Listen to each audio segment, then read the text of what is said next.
Ladies and gentlemen, happy Tuesday night. We got a pay-per-view card to go through. I believe we got 12 fights right now because Benoit Saint-Denis got scheduled to fight somebody, but it was a little bit disappointing when I saw the opponent. I don't know if there's too much to go through on that fight, but we can talk about who this new, I guess it's not really a new guy because he was in the UFC, Prepolec.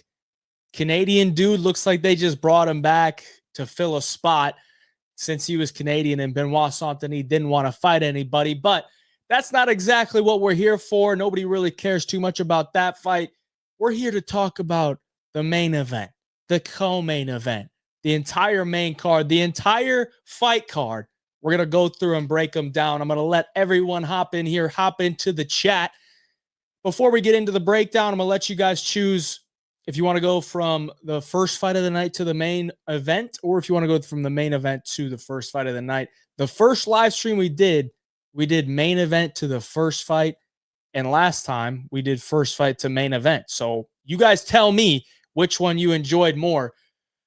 We got to get that out of the way, though, just in case some people's watching this before or after the live ended. If they weren't able to join us live on a Tuesday night, they can know at the start of the video which order we're going to go in.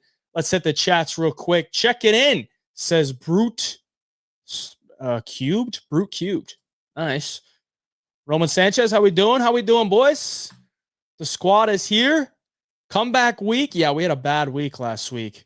This is our comeback week. But as I said to the premium members, all good runs must come to an end. And UFC Des Moines was a little bit ugly. Officially the worst betting card I've had in 2025. But, you know, we only lost 4.6 units. So if that's the worst card I've had this year, I'm happy with it. Hopefully that's the worst card we have all year. People have went from underrating Barriault to massively overrating him. I agree, and we will talk about that in the main event. Ryan Scott, how we doing, brother? Good to see you in here. Main event to first fight, says Cameron. Radtke, Katona, and Shevchenko. That is three dogs? Three dogs that I have definitely been eyeing up. I will say that. And Radtke, I may have made a little play on Radtke already. Main event first, Modestus Iwan under 1.5 plus 120. That is looking kind of nicey to me. Bottom to top, says Sergio. Bottom to top, says MMA Sap. I had Quang by sub and Robertson by KO. Whew. Elite calls. Elite calls. Bottom to top, says Roman Sanchez. Give me that BSD round one finish. We'll talk about that fight. I watched some tape on this Canadian dude. He's not terrible. Obviously, he's been in the UFC before, so that kind of helps. But he's a little bit older, and, you know, BSD should run through him. But BSD's got some flaws in his game that could definitely be exposed. Bruno Silva's watched Mark is good value. Well, that's the tough part because Bruno Silva is absolutely washed, but Mark Andre Barriault's chin.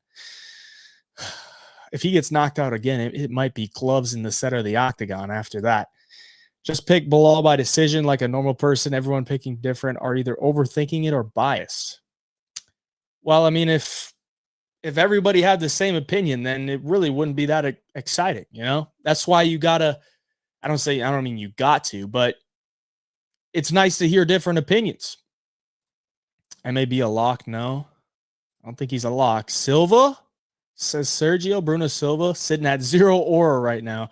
You know, I watched back some of his fights today, and apparently this is kind of getting into the breakdown, but it's just a little tidbit before we get into the breakdown.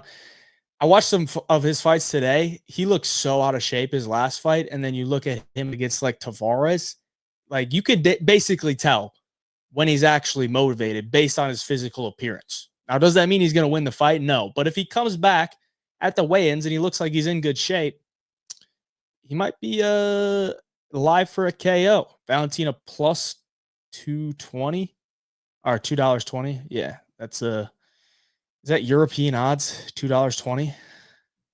I think Daniel Santos should be near a 3-1 favorite. I think he beats Lee everywhere, and his pressure is crazy.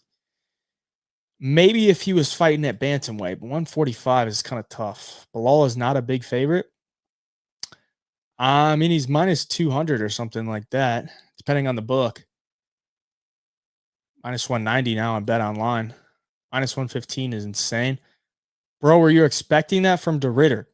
I was not expecting that from De Ridder, but I was more not expecting the absolute mail-in job from Bo Nickel. So not expecting that great of a performance from De Ridder, but I didn't expect Bo Nickel to just lay down on the ground and basically mail it in. Jack KO is a lock. JDM going to beat the brakes off Bilal and TKO him with body, knees, and punches in round 4. Thank you. Join the home of fight for the underdog picks.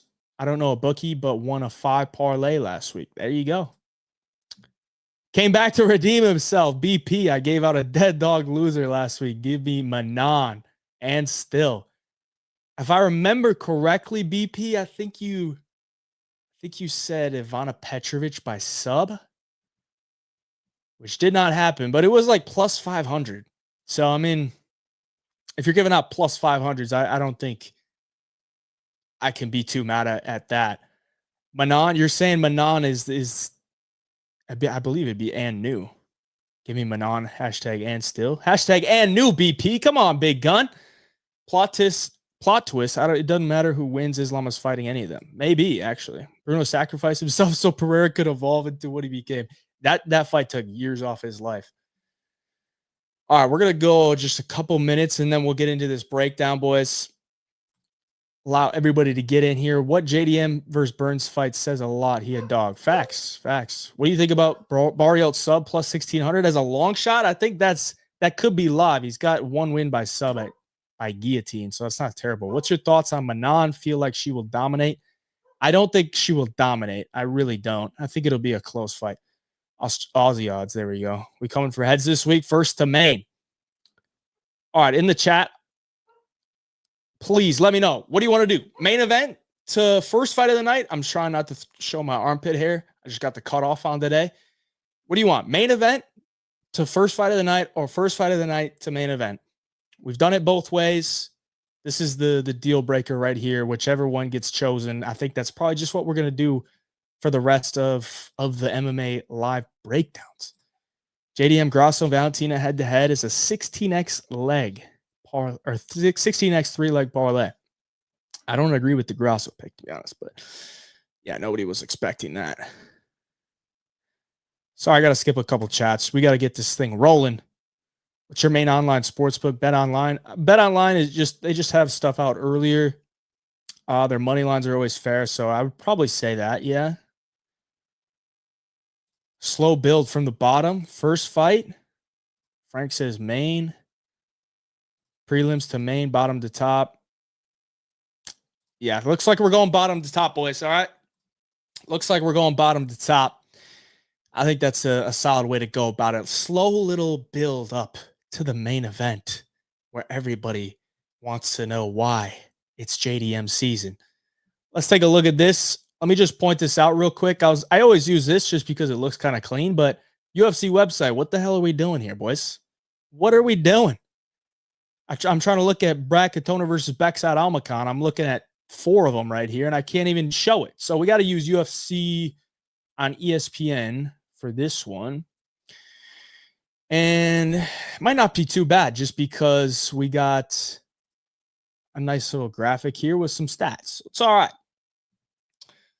We got to hit the dono right before we get into the breakdown right here. So I'm going to take that off the screen. Riff Raff with the 1999 dono. I appreciate you, brother. Yo, hey, Jive, love your work and collabs with Maddie. We need a comeback this week. I feel good about it, man. I'm not going to go too crazy just because usually when you have a losing week, you know, sometimes people start to chase a little bit. Not going to do that. I'm going to keep it tight. I already got my DFS plays locked in. I think I got about 4 or 5 bets locked in. We're going to keep it pretty tight, and I think we're going to be cashing some bets this week. I appreciate the dono, Riff Raff. You the best. Let's get into this breakdown now. So first fight of the night, we got Brad Katona, Beksat Almakhan. Off the rip, considering Beksat is the favorite, I got to wonder, why? You know, what has this guy done in the UFC to really warrant being a favorite over a seasoned veteran in Brad Katona? I mean, Brad Katona is not the world's best fighter, but he is very serviceable in many, many spots. Striking's okay.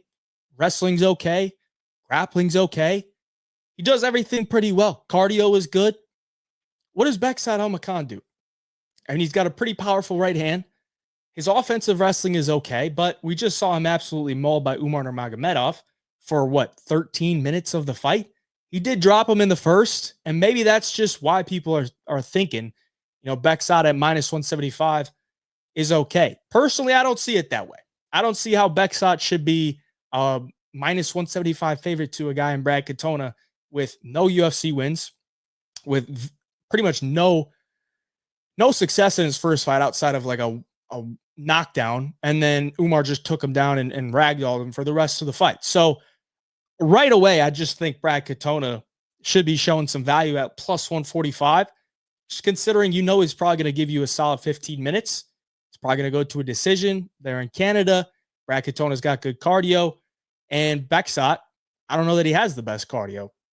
I mean, Brad Katona usually pushes a pretty solid pace. He went toe-to-toe with Gene Matsumoto, and I believe Gene Matsumoto is pretty dang good. So I think he's going to, go out there and fight for your money. The only thing that really worries me is this could be a minutes versus moments type of thing where Bekzat, might be landing some real flush shots on Brad Katona, and it doesn't really look that great to the judges. Brad might be, piecing him up with some leg kicks, a couple combinations, probably landing the more volume, maybe mixing in a takedown or two, and then it just kind of comes down to minutes versus moments where it's up to the judges. But considering Brad Katona is +145, he's the underdog in a fight that I think could either look 50-50 or, Brad might actually just come out here and show him what's up, show him what the UFC is all about. Umar kind of already did, but, Brad could do it again. So +145 on Brad doesn't look too bad to me. Let's take a look at some props. Fight to go the distance, -285. That's pretty chalky, but it probably hits. I just don't think Bekzat's going to win a ton of minutes in this fight. And if you're a -175 favorite, I want you to be able to win minutes or be able to find close to a finish, something like that, which could happen. But Brad is ultra durable. And I don't know that Almakhan's cardio is going to be up to par with Brad Katona. Brad by points +175. It's obviously the most likely for Brad. Not going to finish anything really. So that's pretty shite. I would probably just play the money line at that point. Bekzat by KO at +300. I think that's not even that good. It's not even that good. Brad's never been knocked out. We're talking bantamweights too. So I mean, the KO number on Bekzat doesn't look great to me. The +3.5 on Brad Katona is -200. They pretty much know that this is probably going to be a close and competitive decision.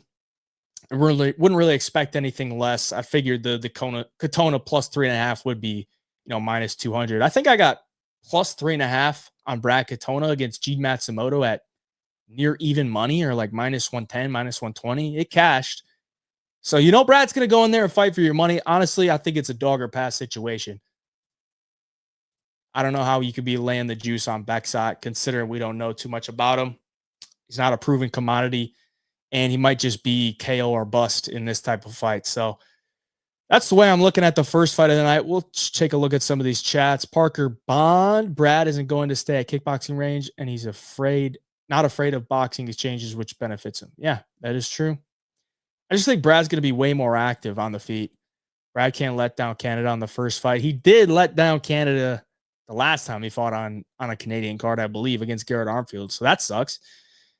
Katona +3.5. We talked about that. Never trust Canadian fighters fighting in Canada. Well, last time they were in Canada, I think they really sold.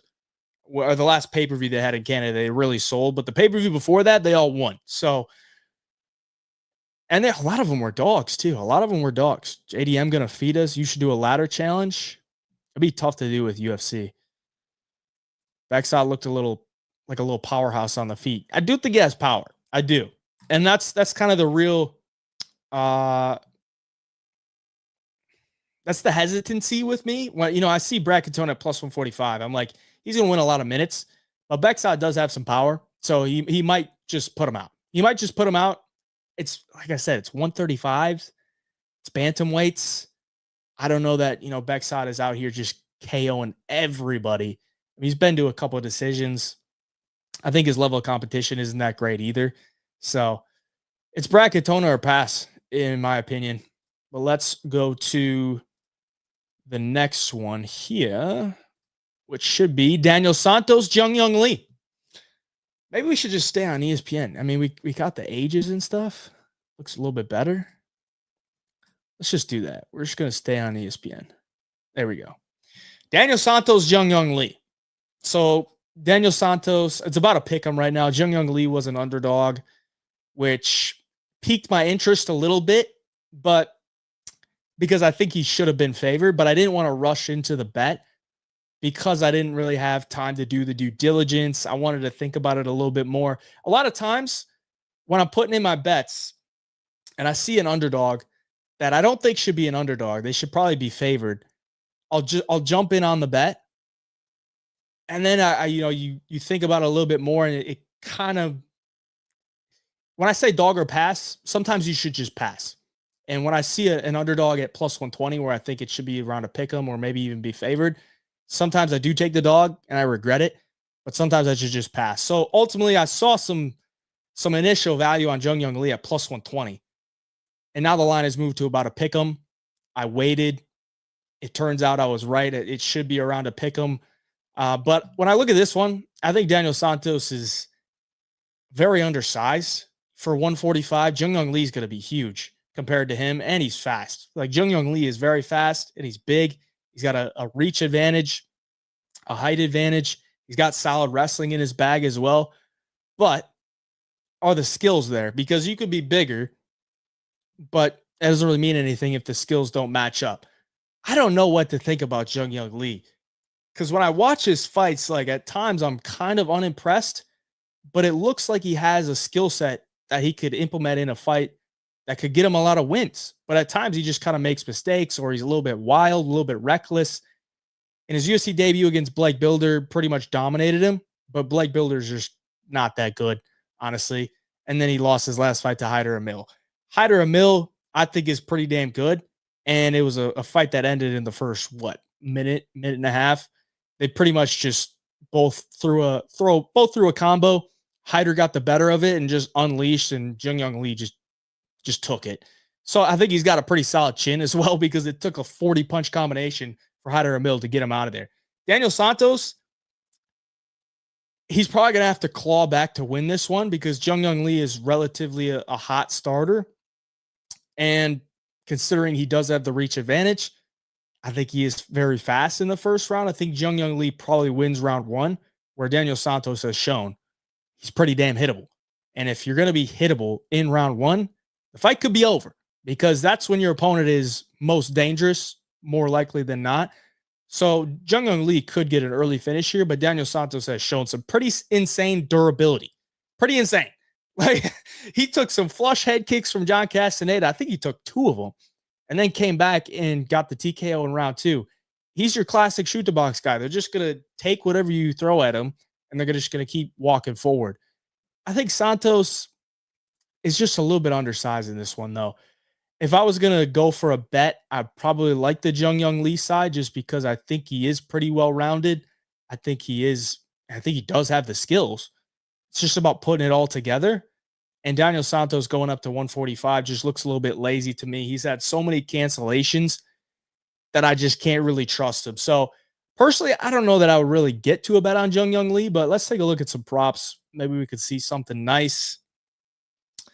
Now, just keep in mind, these props are early in the week, so they're not going to be the juiciest that you're going to see.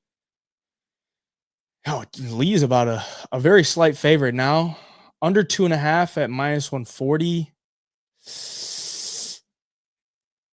I wouldn't really play the chalk there, just because I think both guys are pretty tough. But that would be a cheeks pucker to take the over, so I probably wouldn't take that either. Santos by points plus 225. Not really liking that. Santos by KO. Maybe, but I don't know that his power is really going to translate to 145. I don't really think he's like super powerful either. He's kind of just like a wear you down type of guy. And I don't know that Jung Young Lee is just gonna quit. So I think if he's in trouble, I think he can clinch him up, maybe shoot a takedown and get it. Because Santos takedown defense, I don't think is the best. Jung Young Lee round 1 KO plus 800. I would assume when the other books come out that round 1 KO will probably be like plus 1,000. That's a DGen prop for you right there. Because he could crack Daniel Santos early. He does. How many first round finishes does this guy have? I got to pull up Tapology. I would use Tapology, but the ads are just disgusting. Disgusting work from Tapology with all the ads. Five first round finishes? No. Yeah, 5 first round finishes. Yeah, maybe not. That's probably about right. Plus 1,000. To be honest, boys, I just don't really like this fight. There was no strong early lean. I just looked at it, saw Jung Young Lee as plus 120. I'm like, it's probably gonna move. It did. So you kind of missed the boat a little bit. And honestly, even if it was at plus 120, I wouldn't have like strong feelings about him getting it done. I really wouldn't. So that's probably just a pass overall. If there's a gun to my head, I gotta, make a bet on it, I'd probably just take Lee money line, but I probably won't be betting it. I can tell you that. Take a look at these chats. I'm going with Lee. Where are you finding the props, bro? I'm on Bet Online. That's going the distance. Maybe that plus money on the going the distance is the play. I mean, Daniel Santos couldn't finish Johnny Munoz, so there is that. Not that Johnny Munoz is super easy to finish, but he's just not that great of an MMA fighter. And Jung Young Lee went to a decision with Blake Builder. So maybe that is nice. Maybe that is nice. Fight goes the distance plus 120. That's not terrible. Or even just the over 2.5 plus 110. Could be the play. Don't think it's going the distance for sure. I don't like the fight to bet on either. Yeah, it's just not really one that have a strong read on, strong feeling on. Feeling that Valentina versus Fiorot, a mirror matchup of Suarez versus Wei Li. I wouldn't say that. But it's similar odds. I would say that. UFC, ESPN dropped the ball, not including the odds in the tail of the tape. They got them right here. Here's the odds in the tail of the tape. It's not easy to read, but it's there. All right, boys.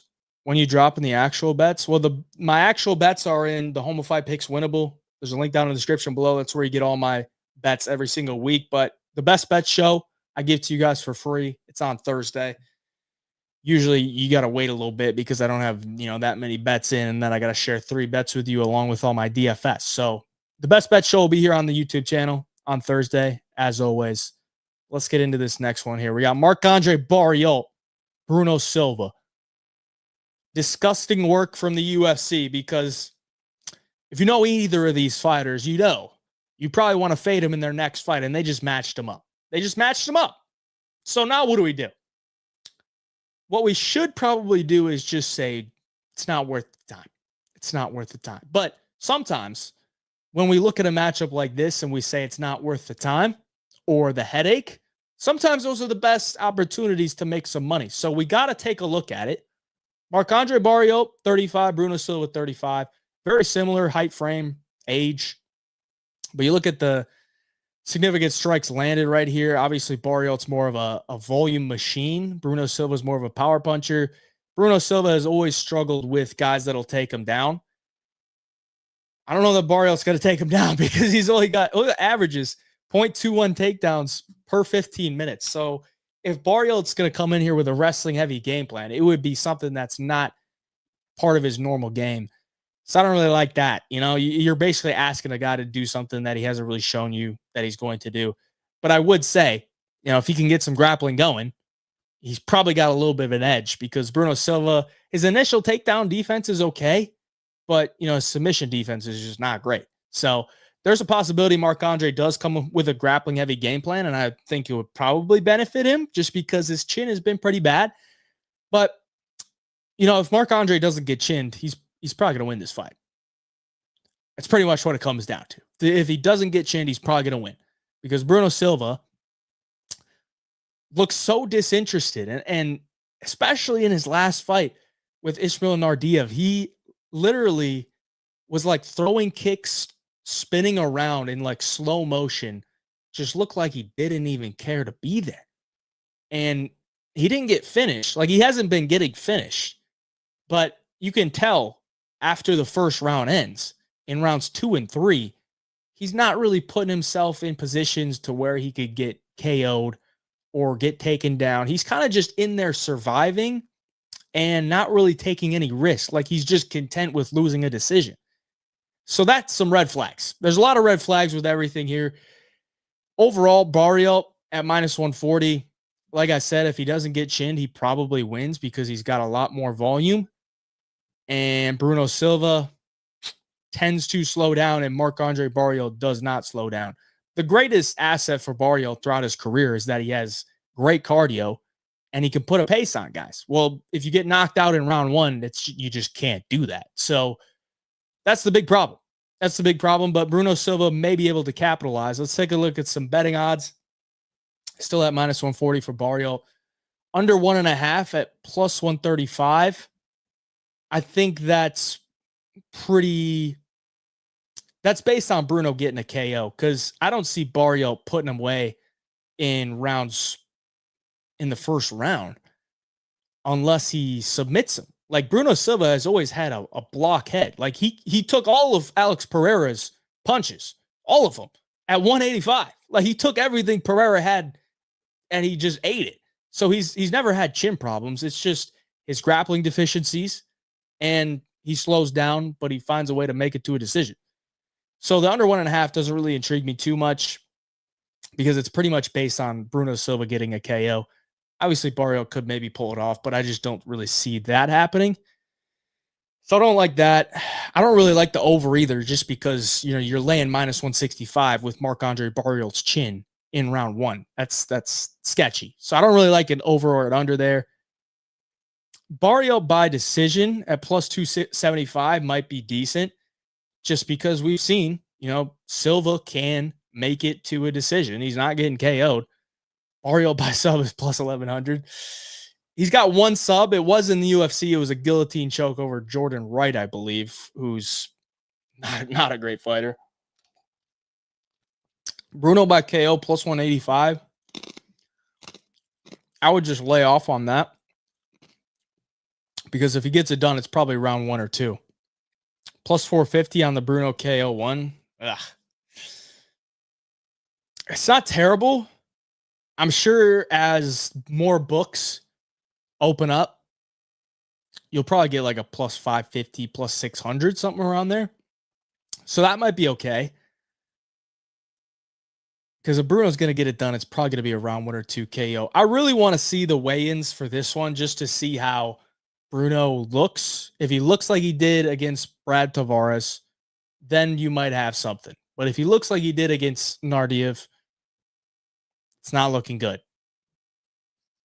Bruno by KO round 1, or it's Barriault by points. That's pretty much what happens, in my opinion. If anything, I mean, most likely to me, I think it's Barriault by points. But you can't rule out, a round 3 for Barriault either, just because he does put a pace on you, and Bruno's other opponents really haven't. Round 3, oh my God, that's terrible. Plus 800? Good Lord. I was debating this. Bruno Silva inside the distance goes to decision, no action at minus 105. That's not terrible, because, if it goes to decision, you just get your money back. But he could also get the KO, and then you get paid on your bet. I took a look at the plus 3.5 for Bruno, but he's been losing decisions 30-27, so I'm not really trying to go down that route. The wins inside the distance, decision, no action might be a decent play. Minus 105 for Bruno Silva. If he gets the KO, you get paid. If it goes to decision, you get your money back. Overall, this is another gross one, man. So another gross one. I wish I could come on here with just like hot takes for every fight, but you just can't force it, bro. I just can't. Let's hit these chats. Power bar decision. Stop it. Hey, I mentioned it. There's a couple fights on this card where I want to see the weigh-ins first. I agree with that. I agree. Broke his orbital bat against Pereira. He's been timid ever since. Yeah, kind of. Under seems free. I don't know if it's free. I think Andrade and get his position of clinch, punching, and bully him. Possibly. Or what, 3 fights in and we're 30 minutes in? We are yapping today, boys. We're yapping. Let's get into this next one, though. Navajo, Sterling, Ivan, Erslan. Sterling is he the biggest favorite on the card? No, because Benoit is. Outside of Benoit, he's not. He's minus 265 now. Around close to the second biggest favorite on the card, but he wasn't super impressive against Tuco Tokos. But at least he got a win. He got his UFC debut out of the way. So that's good. But he's still very inexperienced. He trains at a good camp, City Kickboxing. Supposedly he's, I don't want to say he's like the next big thing, but considering where City Kickboxing is, they kind of need a next big thing. 6'4", 79-inch reach. Obviously, he's big. And I think he's going to have a huge range advantage in this one, just based on how they fight. Ivan Erslan, more of a boxer, doesn't really throw too many kicks, doesn't really offensively wrestle, but I would probably implore him to do that in this one just to give Navajo something else to look at, because if you're just going to come in here against Navajo and box, he's probably just going to chew you up from the outside. Pretty high volume guy, 5.82 significant strikes landed per minute. It's pretty high volume for a light heavyweight, and he uses a lot of his kicks to the legs, to the body, push kicks, jabs pretty solid as well. I think his hands are fast, and I think his defense is okay. I think Erslan probably needs a KO early, or he's got to get some wrestling going and try to tire him out, which I think is a little bit of a big ask.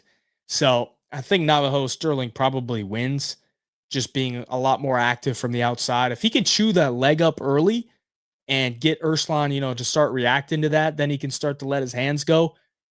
And that if the leg is damaged, if you're a boxer and your leg is damaged, it's hard to sit down on your punches. So you take a bit of the sting away in Erslan's hands.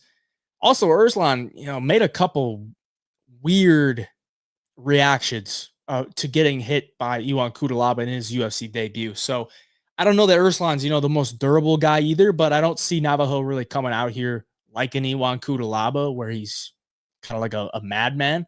I think he is going to be patient from the outside and chip away and then start to pour it on in rounds 2 and 3.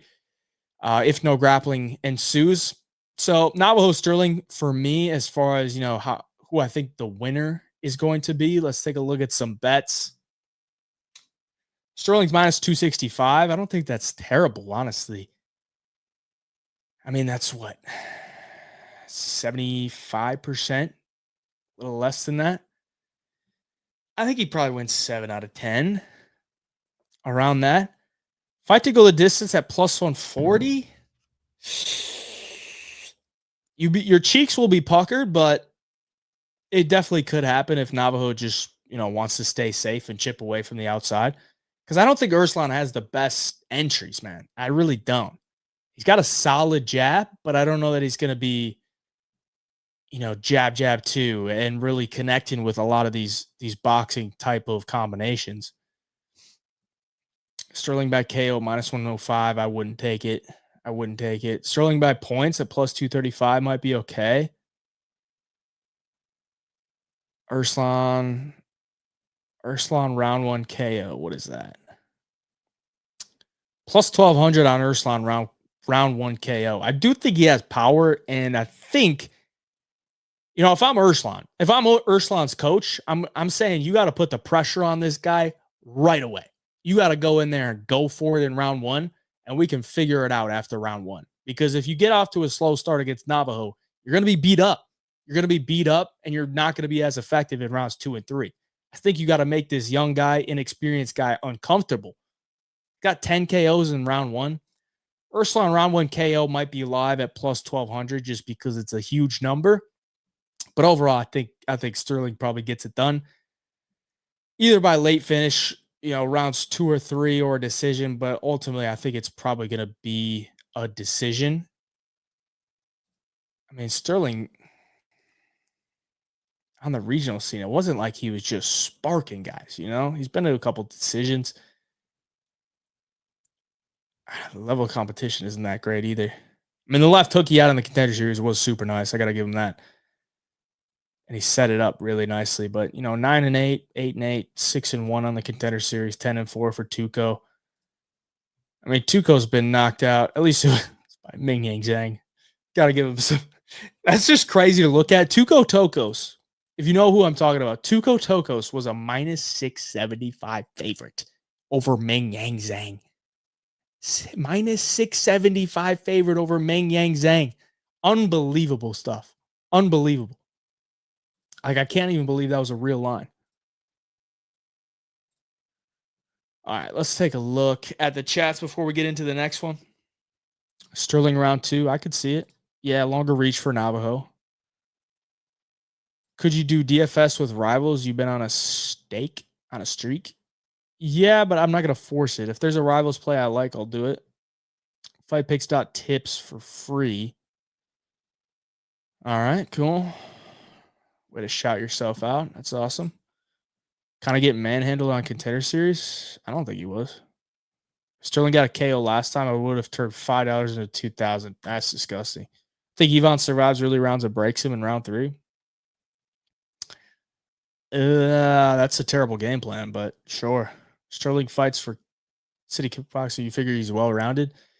I mean, he's not going to be on there shooting takedowns, but he's probably he's got decent takedown defense, decent get-ups. Yeah, that's City Kickboxing. Izzy had a great run, but not sure I'd say he's well-rounded. Yeah, I agree. He's not well-rounded. Signed up for Home of Fight. I did get the 5 parlay win. Thank you. There we go. You should make your own betting app with Maddie. No thanks. Watched him get thrown off the clinch. He looked weak in his wrestling.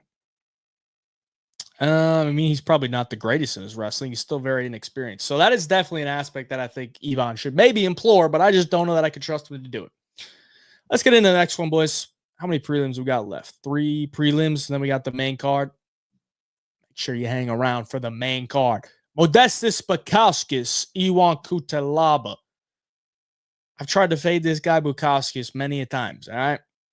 He's been on back-to-back wins over Martian Bracchio and Rafael Cerqueira.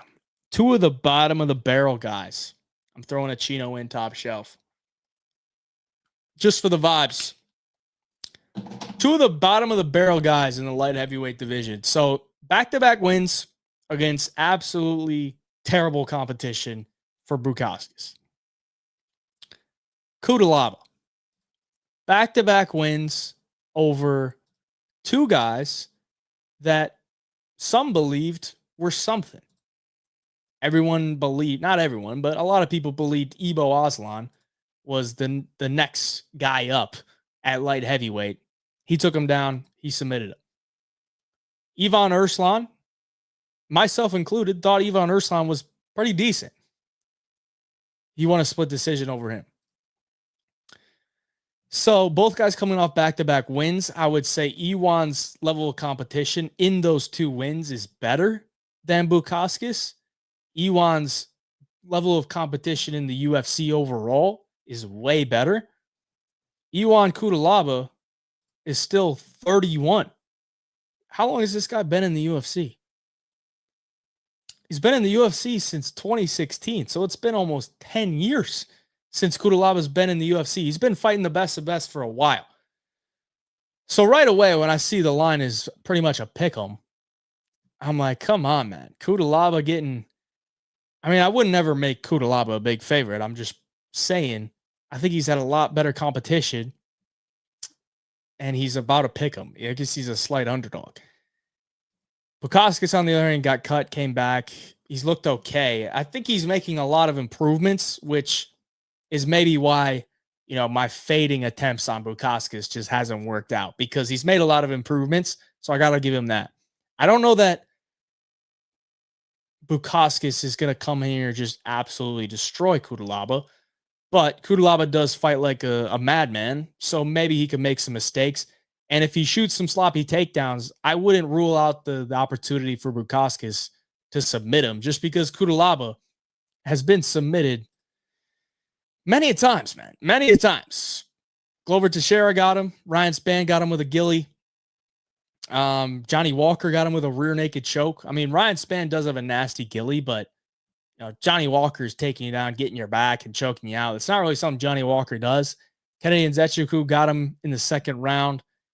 So there's times where Ion Cutelaba just falls off a cliff or makes a mistake and fumbles the bag a little bit, because he's usually very good in the first round. Bukauskas, without a doubt, I think is probably the more technical striker, but Cutelaba's striking to me is somewhat effective just because he sends it, like he goes for it. He's got some power. I think his leg kicks are pretty sharp, but then the takedown aspect is where things get interesting, because Bukauskas, who's really looking to take down Bukauskas in his last few fights? Well, the one guy that really did was Vitor Petrino, and he got him down and he controlled him there.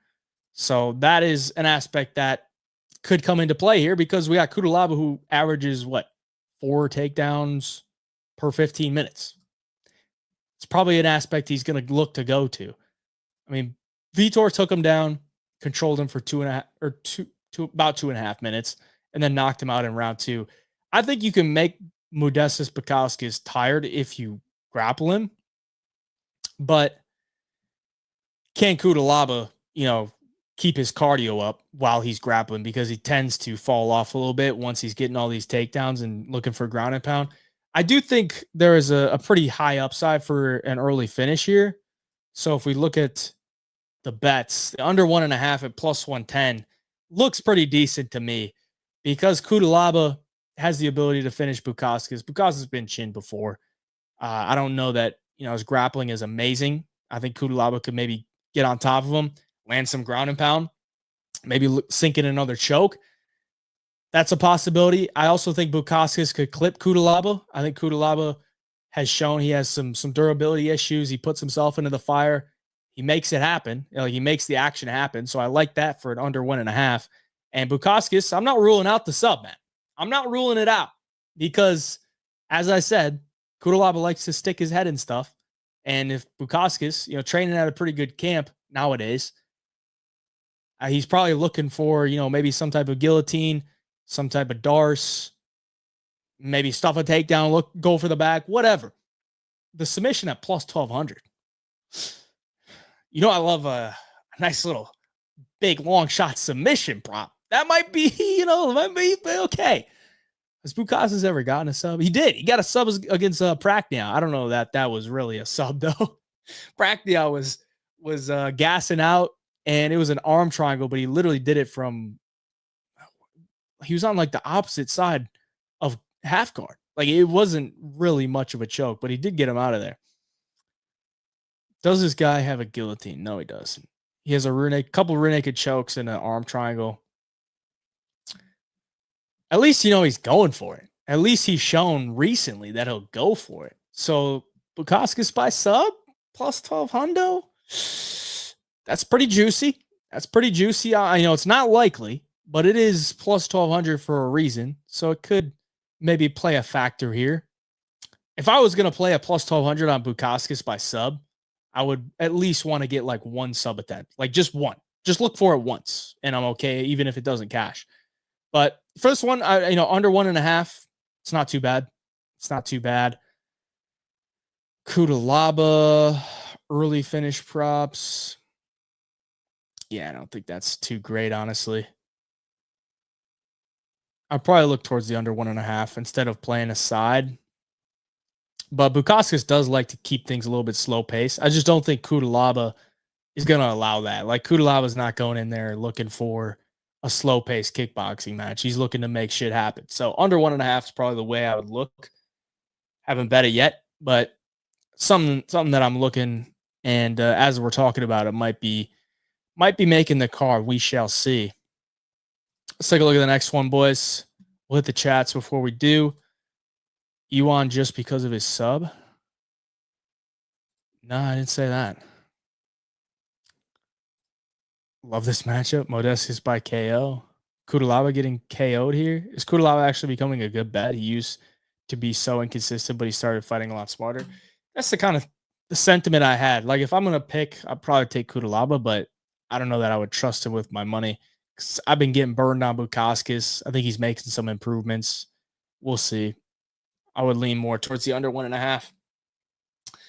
Women's MMA. We got a 36-year-old Jasmine Jasudavicius, 33-year-old Jessica Andrade. I might have to pull it up. Because this has been quite alarming to me when I'm looking at Jessica Andrade. I got to pull it up. Because it was crazy when I saw it. And I want to think that it's not good for her, but maybe it is good for her. Okay? Just take a look at Jessica Andrade's current form. I mean, this was 7 weeks ago, but holy shit, dude. She is looking thick. She is looking mad thick. I mean, this girl is 5'1". She normally fights at 115 pounds. She moves back from 115 to 125, but she's really a strawweight. She looks absolutely massive. At least she's working on her ground game there. I mean, can we get some bigger shorts here? Good Lord. I mean, what are those, 3XLs? Are we serious right now? I mean, the shin guards are like barely strapped on. She's looking for takedowns here. What are we doing? She's huge. That's really what it comes down to, is that she's looking massive. And I don't know that it's like a good kind of massive. Like, she looks like she's putting on some extra weight. We'll see how she looks at weigh-ins.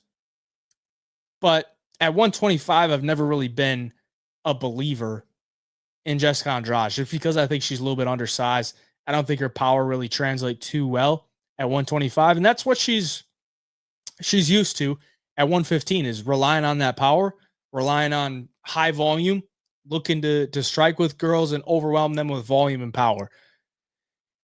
She could definitely do that here, but Jasmine has shown she knows her game, and that's getting takedowns. Now, the fault with Jasmine is that she doesn't exactly go to it right away. Like, if the fight starts, she's not going to just sprint across the octagon and look for a takedown. She kind of strikes with you a little bit, and then like halfway through the round, she looks for a takedown. If she starts getting pieced up by Jessica Andrade, that takedown might not come as easily. But I think Jasmine probably does get the takedowns. I think once she gets her down, I don't know that Jessica Andrade is going to get up until the next round. I don't know that's going to be an insta sub. Jasmine's not really a girl that takes you down and just submits you right away. She doesn't really work towards a submission. She wants to get on top of you, land ground and pound, and kind of brutalize you while you're on the ground and soften you up so maybe a submission presents itself. So I think there's going to be a lot of striking exchanges in this fight for when it's on the feet, because I think Jessica's going to bring that volume, and Jasmine's a girl that likes to stay in your face. So the striking will be there. There will be opportunities for Andrade, but I don't know if she's going to knock out Jasmine, just because Jasmine's pretty dang tough. And I think once she gets that body lock, she's going to be able to put her on her back, and she's going to have her success on the ground. Andrade got a dump truck. What the fuck? Jasmine is not. Does he read the chat? I do. Jasmine's striking is abysmal. I will give you that. Jasmine sub, I would probably say 2-3 sub, because she's not going to take her down and sub her right away. She did lose to Cortez, but Cortez's wrestling is a lot better than Jessica Andrade. Should US MMA adopt Sambo? They really should. She's been subbing her opponents and has been working on that now. Yeah, it's good for her. Definitely good for her. She tries to exchange, which I really don't think she should, but she does. Female Chandler, if she doesn't land the big overhand, but doesn't have great fight IQ. I think Andrade's initial takedown defense is okay. I mean, she's got those tree trunks for legs. So I think her initial takedown defense is okay. So where she could stuff maybe a couple, but I think Jasmine's just too relentless. She's going to get those takedowns, and she's going to make her pay when she gets her to the ground. Let's take a look at some bets. Jasmine at -300. It's getting up there, but I think she does win. I think she does win. I think she probably wins 7, 8 out of 10 times just because Jasmine has such an edge on the ground. And I think she's big enough, strong enough, has the wrestling to get the fight to the ground. It just comes down to fight IQ. How long will she strike for Andrade? I would try to minimize that, but I think her overall skill set matches up pretty well with Andrade, who has always struggled with the ground. So I think Jasmine wins probably 7, 8 out of 10 times. Minus 300 in a parlay might be okay. Over 2.5 at minus 145. It's getting a little bit risky. We saw what Jillian Robertson did to Rodriguez, but I didn't know Rodriguez was going to be retiring after that fight. Otherwise, I wouldn't play the fucking over 2.5. She just mailed it in. So I wouldn't really mess with that. Jasmine by round 3 is, they know it. Plus 750. Andrade by KO plus 475. I mean, if you want to get really greasy, I would maybe go Andrade by points. And maybe you're looking at the possibility of Andrade landing enough damage on the feet and minimizing damage on the ground to steal rounds. But I just think Jasmine's going to get those takedowns. Andrade plus 3.5, plus 120. That's not terrible. Maybe she has one good round and then survives, makes it to a decision. But overall, I think Jasmine gets it done. I think she probably finishes her late round 3 or gets it to a decision. I don't know that Andrade is going to just, fall over to Jasmine's ground and pound and stuff. I think she's higher level than an Ariane Lipski. She's higher level than a Priscilla Cachoeira on the ground. She could probably make it to a decision. But Jasmine's going to be the pick for me. Don't bet this fight. You plan on coming back to Florida? I do not. I mean, from time to time, absolutely. But home base is in the old Wisco now, boys. Jasmine, lock of the entire card. BSD, lock of the card. Wow. That's a hot take. Play Jillian under fantasy points, cook by 100x. Whew, that's tough. Jessica sub is a sneaky bet. I don't think she's going to sub her, but what's the sub line on that? I didn't even look at it. Plus 1,400? Yeah, I wouldn't play it. What about Jasmine by TKO if she flattens her out looking for the sub? What was the line on the TKO? Plus 650? Yeah, it's not terrible. It's not terrible. I mean, she's pretty much gotten a couple TKOs finishes, but then just snatched up a submission. So definitely possibility for that.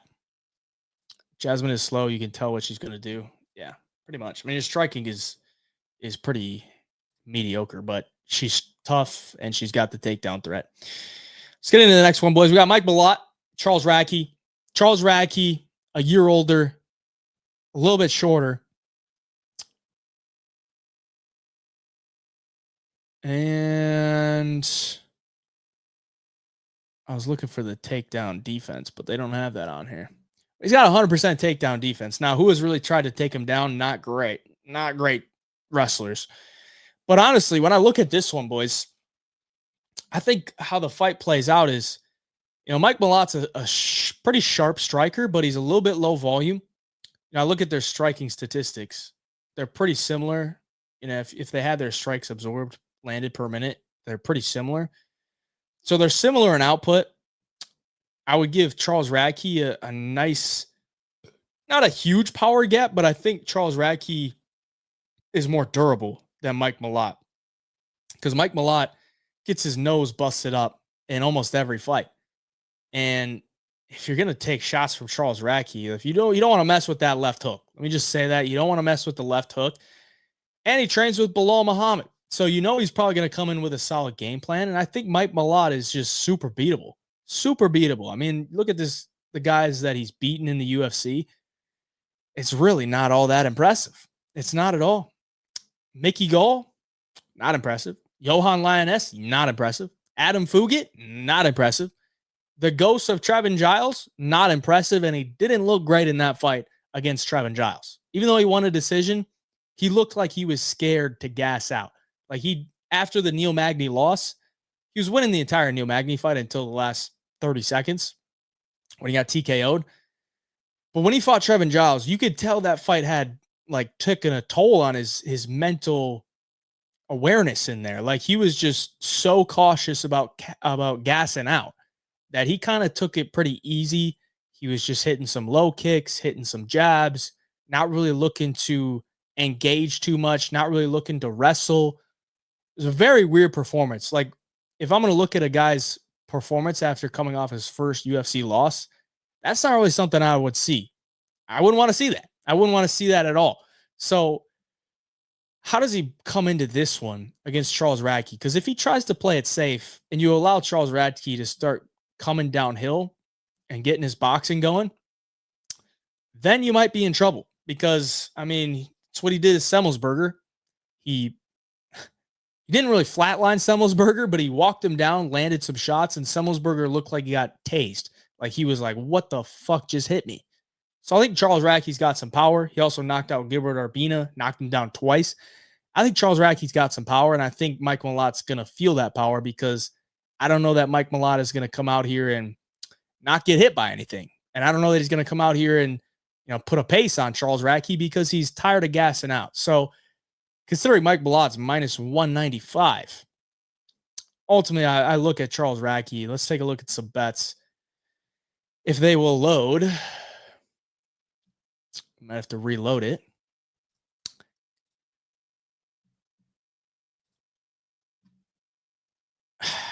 There we go. So Mike Malott's minus 192 now. I would say, maybe you could make Mike Malott a favorite, but I would put him more at like minus 125, minus 130. When you're getting up into the minus 170, I think that's a little bit wide.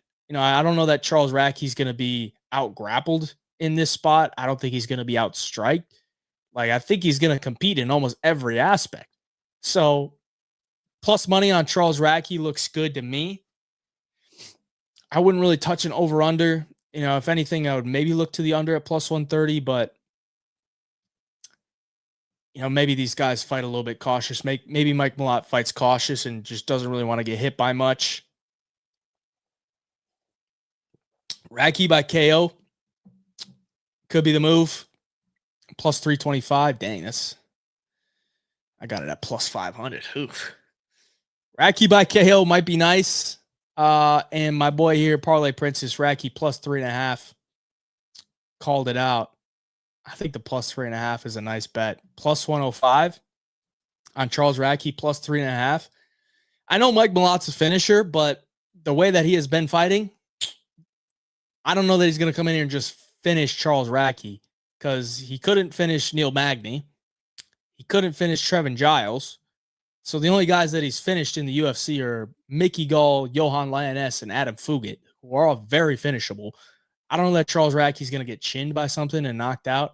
And if they go to the ground, I think Charles Radtke's good enough to fight out of any type of submissions. So if the fight goes to a decision, I trust Charles Radtke to win a round. Plus 3.5 looks good to me. Plus money on Charles Radtke, plus 3.5 looks good to me. I would even say the money line looks good to me. The KO looks good to me. Absolutely. Like and subscribe if you're in the live chat right now, boys. Like and subscribe. Like the live for me. The Magny fight was a fluke, I think. He was winning the entire fight, but it showed he has some cardio issues and maybe just adversity issues. Wild Malott in his last fight didn't even bother to wrestle. That's what I think he was just scared of gassing out. I think he was scared of gassing out because he wrestled against Neil Magny and he gassed. Gassed bad. Death gassed.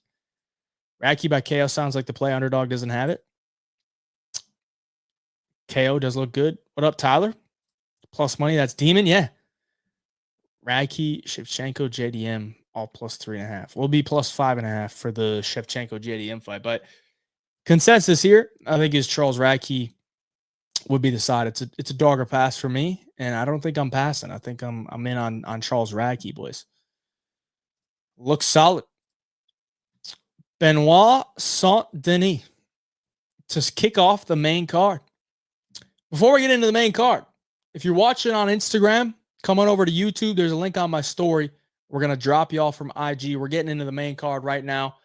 We're almost an hour in. We are exactly 1 hour in, and we got a whole main card to talk about. So if you're in the IG chat, come over to YouTube. There's a link on my story.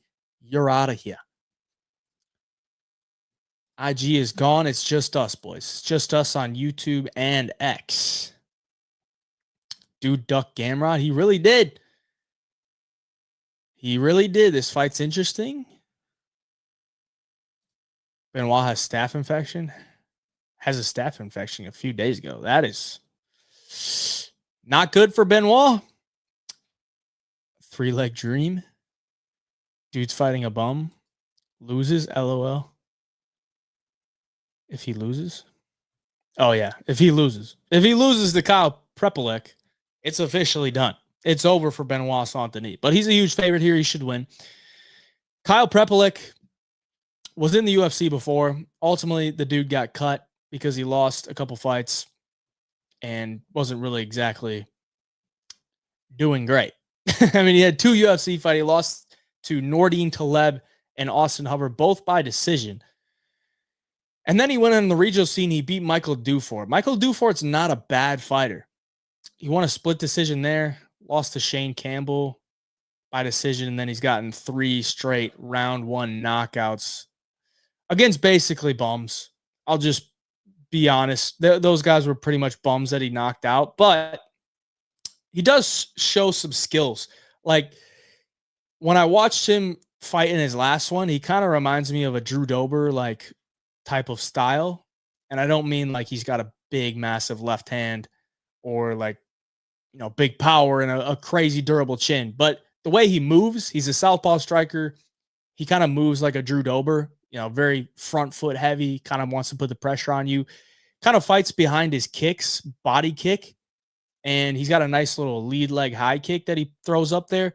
If he's going to win this fight, it's probably going to be from one of those kicks, honestly. He's got a nice little counter left hand as well, a little pull counter left hand, which could maybe hurt Benoit, but you know, overall, Benoit should win this fight. I doubt that they have any props open. Yeah, they don't have any props open, but the under 1.5 is minus 205. Honestly, I wouldn't touch it. I wouldn't touch it. Just because I know Benoit is kind of he's a marauder. Like Benoit is a marauder. But the problem is Prepolec hasn't been finished in the UFC.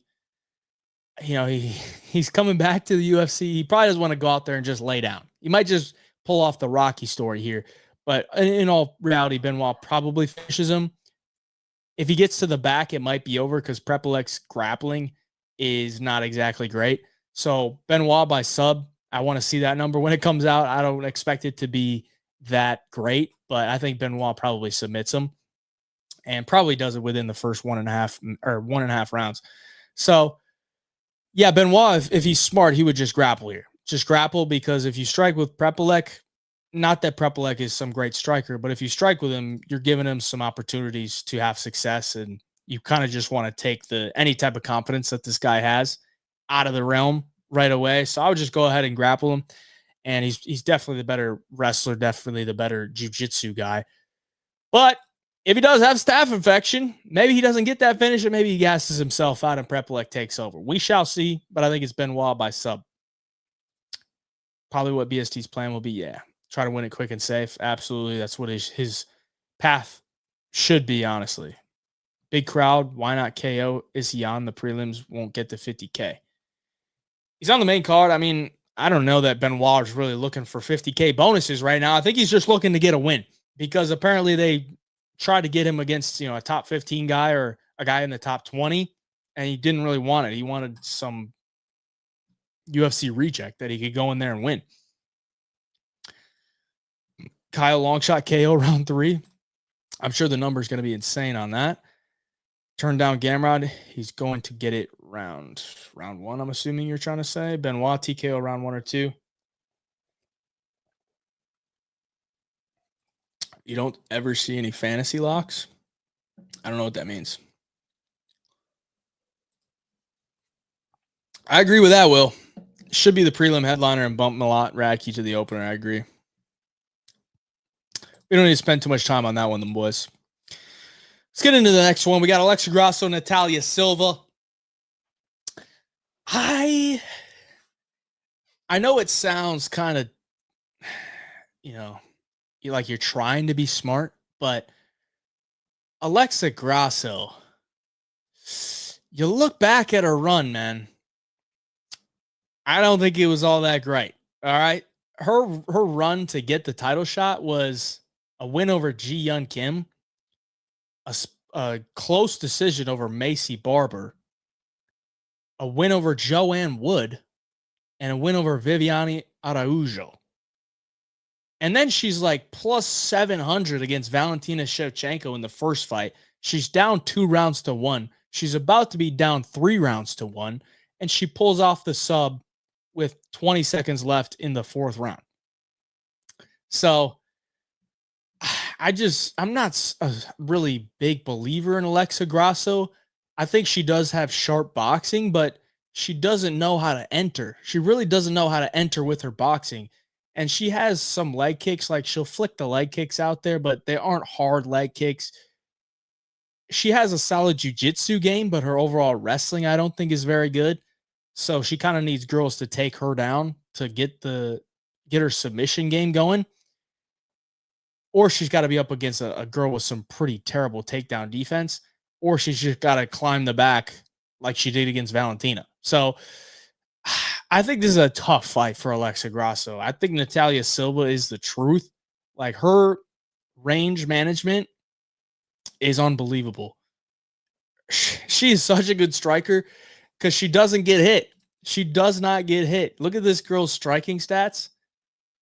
64% striking defense, 2.35 strikes absorbed per minute. For women's MMA, for pretty much 100% a striker.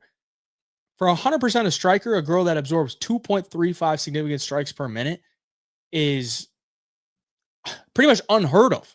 Unheard of. She's not looking to take girls down. She's in there kickboxing with girls for 15 minutes, and girls are only landed 2.35 significant strikes per minute. So right off the bat, I think Alexa Grasso is going to have a tough time finding Natalia Silva because she's not there to be hit. She uses her kicks very well. She's very fast. And when she is up against the cage and girls are in range to throw her hands, Natalia Silva will throw 3 or 4 punches and then she's out of there. And her takedown defense is 91%. And she's faced good wrestlers. Good wrestlers like a Jasmine Jasudavicius, a Teresa Bleda. Viviane Araujo got her down once, but didn't really do much with it. And it was in round 1 when they're fresh. I mean, Jessica Andrade is a historically very high volume striker. Let me just show you this. Jessica Andrade lands 6.44 significant strikes per minute. That is a very high volume striker. She landed 50. 50 on Natalia Silva, got 30-27. Alexa Grasso is not as aggressive as Jessica Andrade. So how is Alexa Grasso going to land on Natalia Silva? I don't know how it happens. I don't know how it happens. I think Natalia Silva wins this fight. I think she's going to win it probably by decision because Alexa's pretty tough. The only thing that does scare me is, maybe Natalia Silva gets her kick caught. She falls to the ground and Alexa Grasso's grappling with her and submits her. I think it's going to take another opportunistic submission from Alexa Grasso to win this fight. Because if it goes 15 minutes, I favor Natalia Silva pretty highly. I really do. I don't think Grasso's going to win many minutes in this one. I think it's going to be mostly Natalia Silva winning most of the minutes at range. And she's not going to be able to, or Grasso's not going to be able to land much on her. So I think it's Natalia Silva, boys. And I think it'll come pretty easily as long as she doesn't make any stupid mistakes where she ends up on the ground. Take a look at some props. So you think Andrade would beat Valentina like Grasso did? No, it's not what I'm saying at all, buddy. I'm comparing striking, okay? Striking output. Andrade, very high volume striker. She couldn't land on Natalia Silva. Grasso, not as high volume as Jessica Andrade. how is that going to correlate? Like, she's just not going to be able to touch her. Natalia Silva minus 240. I think it's very fair. I think it is. I think there is a very high opportunity for Natalia Silva to look really good in this fight and win a 30-27 pretty easily. Silva by points minus 150.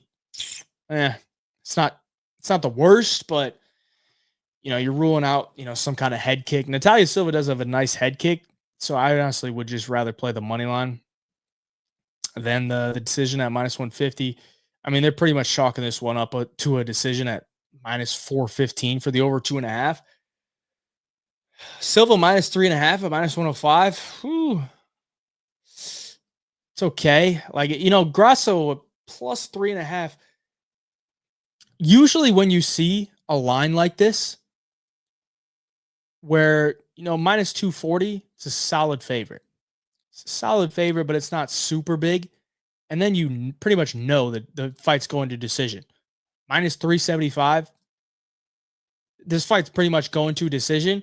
But Grasso plus 3.5 is only minus 125. That's telling you it's almost a 50-50 of whether Alexa Grasso wins a round. That doesn't look great to me. Like, I don't think Natalia Silva is gonna lose a decision here. I think Natalia Silva probably wins it. I could see it 30-27, but maybe Grasso gets her down one round and wins that way. Silva about to put on a crazy performance. I'm calling it. I think she does, man. I think she does. I think she's damn good. Boxing pressure is something Natalia isn't used to, and when Marina pressure boxed her, she beat her badly. I mean, what did Jessica Andrade do? She pretty much tried to pressure box her. Did not happen. I only like plus 3.5. The person can't get finished. That is, pretty true. I agree with that. Grasso boxing is overrated. She has 0 TKO finish in the UFC. She plays behind her rangefinders. She will try to play for the BJJ once Natalia starts teeing off on her just to meet that 91% takedown defense. Yeah. How does Silva win by KO? By head kick? Yeah, I mean, probably. I mean, Natalia Silva has some pop in her hands, but if you're going to knock out a girl at this level, it's probably going to be some flush head kick. I don't really see Natalia knocking her out. It'd have to be some type of head kick. But I think, Grasso, even if she gets hit with it, she'll probably eat it, and it's probably going to be a decision. So Natalia Silva is the pick for me. I think she's parlayable at minus 240. I think she wins a decision, most likely. Andrade is short. Yeah, she is short, but she is aggressive. That is something that Grasso is not. Let's go to this banger. Jose Aldo, Ayman Zahabi. Absolute banger. Absolute banger. I mean, we got Jose Aldo here coming off the loss. He's minus 220. Not sure if I really like that, because Ayman Zahabi has a way of making fights close. And Jose Aldo, at this point in his career, doesn't exactly run away with it, unless it's Jonathan Martinez in Brazil. Okay? The way that Jose Aldo wins this fight is if he comes with a lot of pressure. If he can pressure Ayman Zahabi, get in on the inside, work the body shots, then I think he has a chance to maybe pull away with it, because Zahabi's a range guy. Even though he's not, super fleet with his footwork, where he's just super fast and it's really hard to hit him. But he has such good defense, and he uses his footwork intelligently to where guys can't get off a lot of, big combinations. But, as his level of competition has gone up, Javid Basharat and Pedro Munoz, they started to land a little bit more. I don't know how Jose Aldo is going to come out in this one, because he just hasn't really looked like he's had a lot of sense of urgency. Like he's there in your face, but he's not high volume. He's not really going to look for takedowns. So it's probably going to be a 15-minute striking battle where Zahabi's probably hitting him with some jabs. I would say Aldo wants to use his leg kicks a lot in this one too, just because I think he has an edge there. Zahabi's not a huge kicker, but he's not really a guy that will stand at kicking range and allow you to kick him. I mean, Zahabi has legit striking defense. 71% striking defense is unheard of. Unheard of. So, I mean, that statistic should tell you something there. But as we've seen, Pedro Munoz put up 95 on him. He only landed 29% of his strikes thrown, though. And I don't think Jose Aldo is going to be throwing 300 plus significant strikes in this fight. I would say maybe Aldo throws 150. Maybe. I mean, how many did he throw against Jonathan Martinez? 139. Like, if you're going to be picking your shots like that against Amin Zahabi, you're probably not going to land a ton. And Zahabi's going to be popping some jabs out there. He's probably going to be looking solid. He's not going to take a lot of damage. So I think Jose Aldo's got to come into this one with a lot of pressure, a lot of leg kicks, and a lot of volume. Then I think maybe he could look minus 220. But I just don't really trust him to do it. So it's kind of a dog or pass situation for me. But ultimately, I might just end up passing because, and I'm not a huge believer in Zahabi. I just think it's a 50-50 to where maybe Zahabi could pull it off with Jose Aldo, being low volume, not looking to pressure, and Zahabi takes advantage of it. But I think it's just going to come down to a close decision, and it's kind of up to the judges to where, if you want to play narrative base, like Zahabi is the Canadian, but Jose Aldo is going to get cheered pretty much anywhere he goes. So, who's the crowd going to be cheering for? I don't even know. And, even if the crowd is cheering for Jose Aldo, he still lost the decision to Mario Batista. And maybe, I'm about to sneeze, so I'm trying to hold this in. Excuse me. Maybe Zahabi takes a page out of Batista's game plan and looks for some cage control, because Aldo just is so content with defending takedowns or just holding guys being held up against the cage. Like, it is a major issue in Aldo's game. So, yeah, I think this one comes down to a close decision where Zahabi by points plus 225 doesn't look terrible. Doesn't look terrible. Zahabi, yeah. You see this, like, this is what I'm talking about with the last one. Let me just bring it up. Where is it? There we go. Natalia Silva is minus 240. This fight, heavily favored to go to a decision. But her opponent, Alexa Grasso, plus 3.5, is minus 125. Very affordable. Very affordable. But if you look at Amin Zahabi, Jose Aldo, Aldo's a similar size favorite, minus 212. This fight's heavily favored to go to a decision. Zahabi, plus 3.5, minus 210. So you tell me which one you think the books expects to be a closer decision. They expect this one to be a closer decision than Natalia Silva, Alexa Grasso, based on the plus 3.5 lines that they're giving us. I would say Amin Zahabi plus 3.5, but at minus 210, I'm not really about it. Yeah, I'm not really looking to lay minus 200 plus on a guy to win one round. If I think he's going to win run round. If I think he's going to win one round, I'm not going to lay minus 200. I maybe just look towards a decision. I mean, what's the splits here? I mean, we got Zahabi by split at plus 900. That could be decent. Jose Aldo to win by split plus 700. That could be decent. Both guys just don't really go for the kill. I think it goes to decision. I think it'll be competitive. It's a dog or pass for me, but I'll probably pass. Tough fight to call. I agree. Zahabi just needs to stalk him with the jab and cage wrestle to eat some time off the clock. That'd be a decent game plan if you're rich in that extra money. Yeah, but yeah, bro, agreed. Yeah, it's a tough fight to call. Zahabi is from Quebec. Jose Aldo's from all around the world, brother. Even though Aldo should win, it is really hard to pick him to win nowadays. 100%. Like, it's not only hard to pick him, it's hard to bet on him at minus 220. Least favorite parlay leg in my parlay. Aldo 2-3 is very worrying. Yeah, I mean, that's another thing. Aldo's cardio is not exactly the best. You could trust Amin Zahabi for 15. what I meant was the fantasy on underdog. You ever see any locks? I don't play fantasy scores because very dependent on the guy winning. And when I'm playing stuff on DFS, I don't want to have to depend on a guy winning. I think there's just a lot more value in significant strikes and takedowns. Aldo got booed last time in Toronto versus Hominick. I mean, he's still a legend, man. I don't know. I wouldn't rule out some cheers for Aldo. GSP in corners, no joke. Is he in Zahabi's corner? Bet Aldo till the wheels fall off. Well, they fell off last time against Bautista. I remember that one vividly. All right, let's go to the co-main event, boys. Valentina Shevchenko, Manon Fiorot. I think it's a very close fight.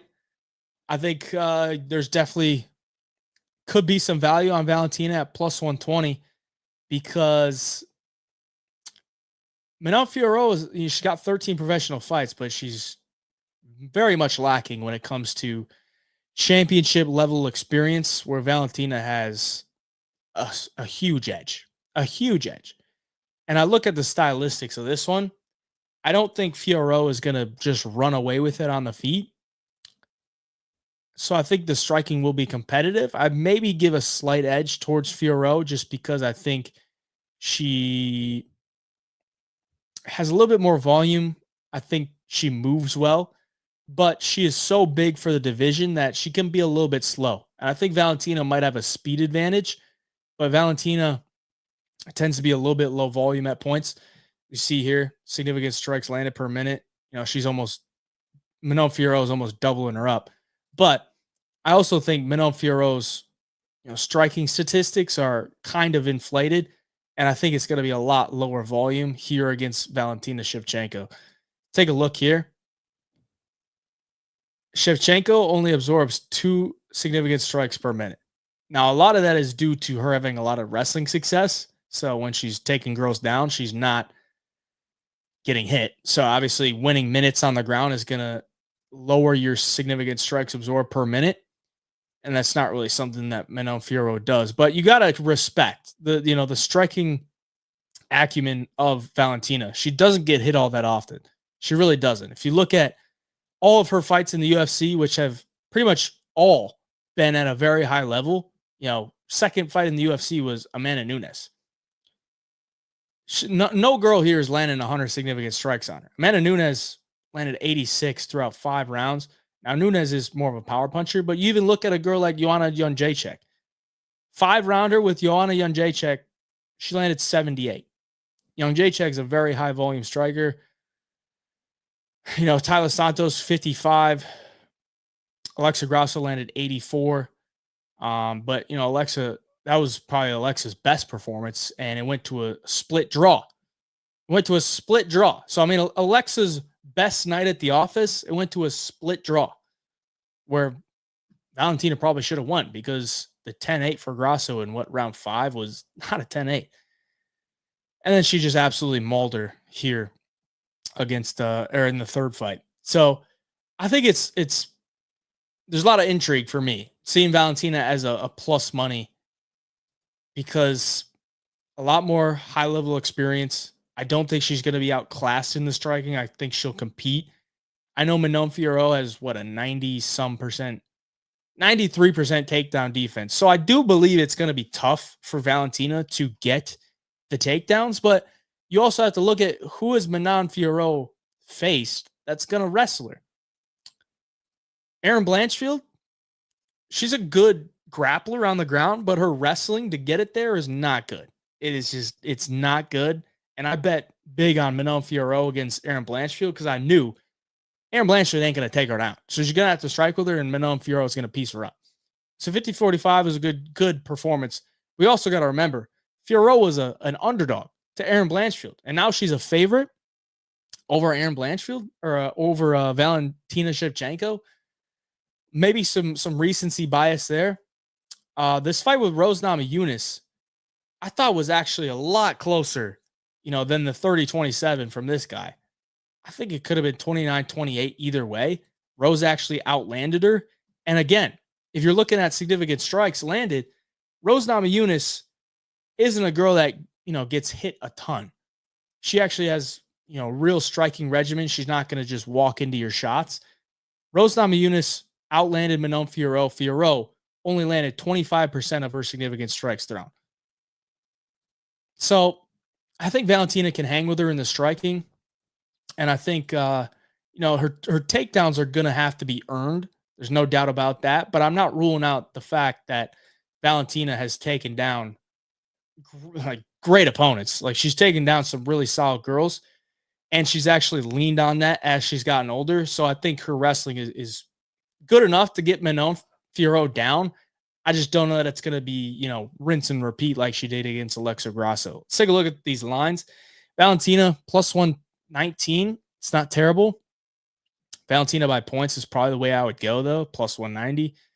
If you can get a 2-1 on Valentina by points, I would probably look that way because I don't think she's going to finish Fiorot. I think Valentina's content to win decisions, and I think Fiorot is pretty dang well-rounded where she's not going to get caught with anything. But there is that aspect of the head kick. The head kick, I've actually been calling it out for Manon Fiorot. She has a huge weakness of dipping her head off to the side because she's a southpaw. She'll throw her jab and she's dipping her head off to the side. That head kick could be there for Valentina, but even if she hits it, I don't think she's just going to put her lights out. So for me, it's dog or pass. And I might end up playing the dog, but it looks like some money's coming in Valentina, so it's shrinking a little bit. Might have to hop in. But ultimately, I do respect Manon Fiorot, so maybe I'll lay off and just watch this one. But I think Valentina's the side if I'm going to bet it. I wouldn't lay juice on Fiorot to get it done here. Let's hit the chats. Got an AP exam tomorrow, but the money is more important for real facts. Val submission. Thank me later. Ooh. Rose won the third. I think she did. I think she landed some really nice shots in that fight. Alex NYC with the $4.99 dono. I appreciate you, brother. All you guys picking Fiorot going to have Diego Lopez fight vibes after the fight. I think it's a little bit different there, but it could happen. It could happen. It very much could happen. Because, Valentina hasn't... I think she has dropped off a little bit, but she's so good that, she could still beat these girls at the top. It's just going to look a little bit more competitive. Because there was a time where, Valentina was minus 800, minus 1,000 against everybody in a title fight. And then she lost to Grasso as a minus 900 or whatever. And then it's been fairly close every single fight after that. And obviously, it's only 2 fights, but now she's a dog again. I believe she's 3-0 as an underdog. And that's very intriguing. Very intriguing. Rose fought with a broken thumb after the first against Fiorot. Facts. I think Manon has much higher output. She does, but we also have to weigh in the fact that Valentina doesn't get hit all that often. She just doesn't. 2 significant strikes landed per minute. Or strikes absorbed per minute. Just look at this. Manon Fiorot is fighting girls like Erin Blanchfield, who absorbs 4.21 significant strikes per minute, and it's a lot. When she can't get the takedowns, she's literally a punching bag. Rose, solid striker. Fiorot only landed 58, landed 25% of her significant strikes. Caitlin Chukagian gets hit a lot, 4.48. Jennifer Maia gets hit a lot. I'm just going to click on Jennifer Maia. 4.52. Mayra Bueno Silva, a literal punching bag, 4.85. Tabitha Ricci, literal punching bag, 5.29. Victoria Leonardo, literal punching bag, 4.81. So most of her fights in the UFC have been literal punching bags. Blanchfield, Caitlin Chukagian, Jennifer Maia, Mayra Bueno Silva, Tabitha Ricci, Victoria Leonardo. That's the reason why her significant strikes landed is so high, because she's been literally fighting punching bags, except for Rose Namajunas, who's an elite striker, where she landed 25% of her significant strikes. So the stats, you got to read into the stats a little bit. And this is why I'm great at significant strike props on DFS, because I'll read into the stats. You got to read into opponents. Just because a number is a certain way, you got to read into why those numbers are that way. Manon Fiorot, very high output striker, but when she's fighting girls that are there to be hit, Valentina, not there to be hit. She's not.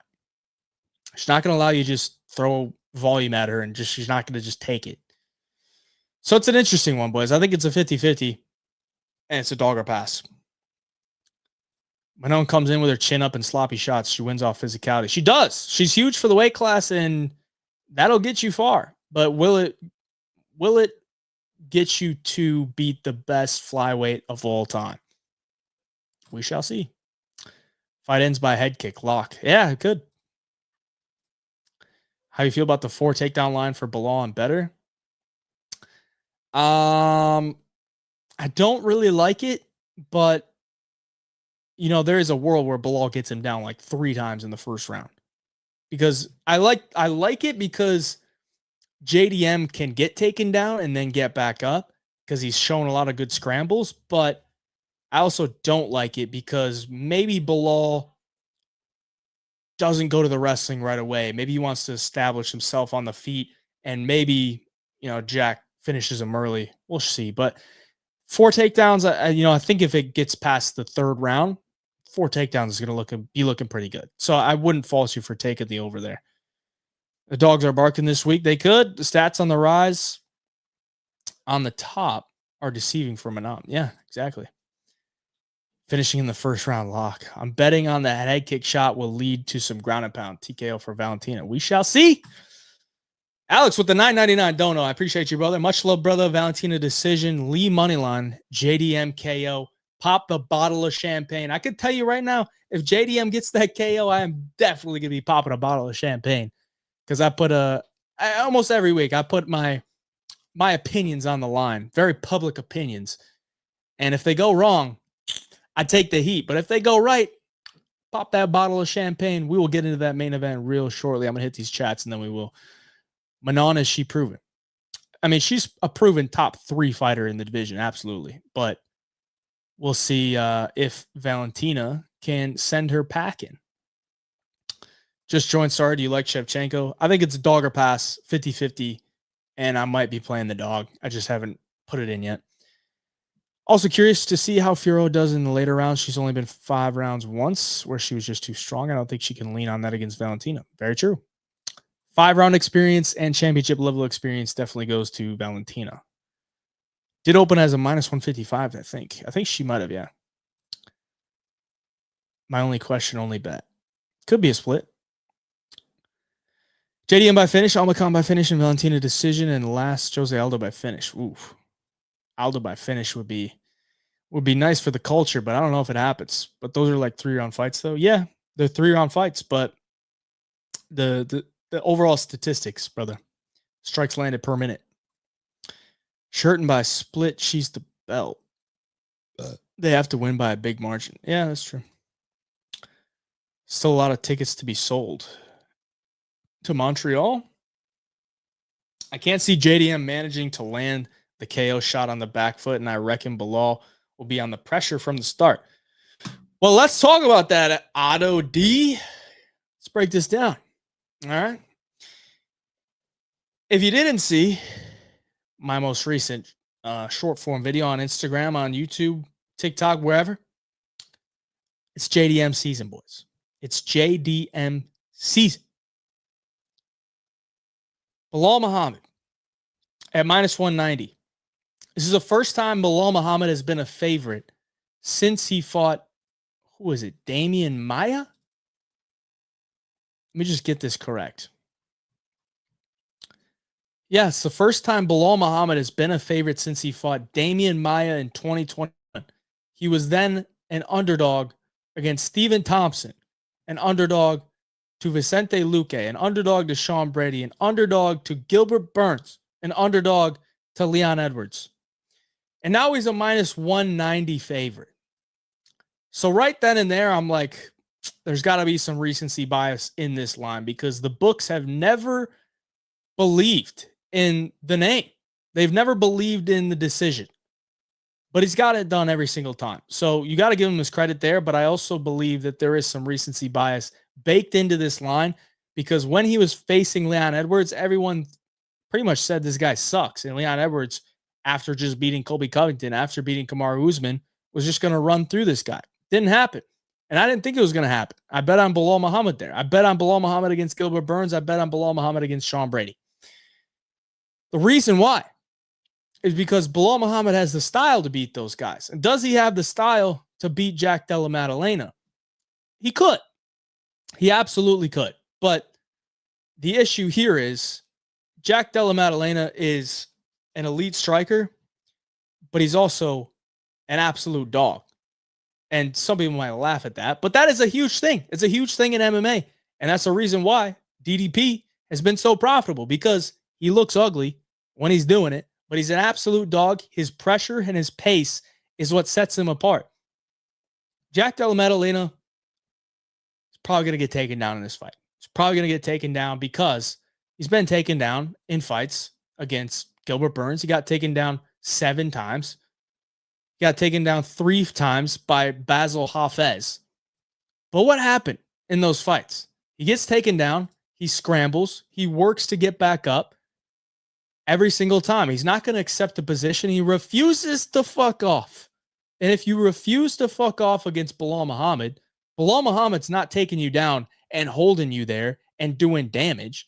Belal Muhammad's taking you down, holding you there for a little bit. But if you work to get back up, you'll get back up. Belal Muhammad doesn't have some crazy control on the ground. He doesn't have some crazy ground and pound. He doesn't have a crazy submission package. He has solid takedowns. He can get you down. But if you're a Jack Della Maddalena who just refuses to fuck off, just continually scrambles, gets back up to his feet, then you're back up on the feet. And if you're not Leon Edwards and you're Jack Della Maddalena, instead of being Leon Edwards and looking for offensive takedowns for yourself, or just holding the guy up in the clinch up against the cage and looking for pretty much nothing, if you're Jack Della Maddalena, instead, when you get back up, you're going to look to do damage. Jack Della Maddalena is always looking to do damage. Always. At all times. He is mainly a pressure boxer. A pressure boxer with long combinations, big power, and has the ability to switch stances. So when Belal Muhammad's looking to strike with this guy, what does Belal Muhammad have for him on the feet? It's a jab, it's a 1-2, and then he's looking to level change. Jack Della can deal with a jab and a 1-2. Okay? He's an elite counter striker that can strike from both stances. He has big power, and he has the ability to scramble when he's being taken down. So, considering the line is where it's at, plus 160 for Jack Della Maddalena, even if he doesn't get a finish over Belal Muhammad, I expect Jack Della to do some damage throughout this fight to give us a chance on the scorecards. Give us a solid chance on the scorecards. Now, it's going to come down to how the judges view it if it does go to the scorecards, because, Belal is a striker that he's not looking to knock you out. It's all window dressing to look for the takedown. And when he's fighting a grappler, then he'll strike, but it's all just the same stuff. It's body kicks, it's head kicks, it's jab, 1-2, and be faster, be sharper, and be more intelligent than these grapplers who aren't really used to being in a striking battle. Belal can win those. But when he's going up against a striker, it's usually wrestle, wrestle, wrestle, wrestle, wrestle. If he's going to wrestle, wrestle, wrestle against Jack Della, I believe Jack Della is going to be able to get out of those positions where Belal Muhammad probably going to start to tire out a little bit. Because even though he wrestled for a majority of the fight against Leon wasn't scrambling. Leon wasn't getting back up to the feet. And when he did get back up to the feet, he wasn't doing damage. If you get a takedown and the guy gets back up and then he's landing punches on you, then you start to wear out. So cardio-wise, I don't think Belal Muhammad is just going to win this based on wrestling and cardio. I think Jack Della is going to be able to deal with that wrestling, scramble, get back up to his feet, and go back to work. And I think his cardio will hold up. Jack Della's never been 5 rounds, but if you watch Jack Della fight, he only gets better as the fight goes on. If you watch any of his fights that get past the first round, because he's usually knocking guys out in the first round, he looks better. He looks fresh, and his combos start to land more because the opponent starts to tire out. So I wouldn't even rule out, a late finish for Jack Della. Around 3, 4, 5 for Jack Della could definitely happen. if he's able to stuff those takedowns and put the pressure on Barriault. We also have to remember, Belal Muhammad, you look back at some of his tape in a lot of the fights that he's lost, look what his opponents do. They bring pressure. They stuff takedowns. If they get taken down, they get back up to their feet. Big fight for, a reason why I'm thinking Jack Della can have a lot of success here is Belal Muhammad versus Jeff Neal. I know it was back in 2019, but Jeff Neal, a great boxer who has solid takedown defense, and he was just able to pepper. And Belal Muhammad up against the cage is not a good thing for Belal. When Belal gets pushed up against the cage where guys are pressuring him with their hands, he starts reaching. He doesn't know what to do because Belal Muhammad can't counterstrike. He can't.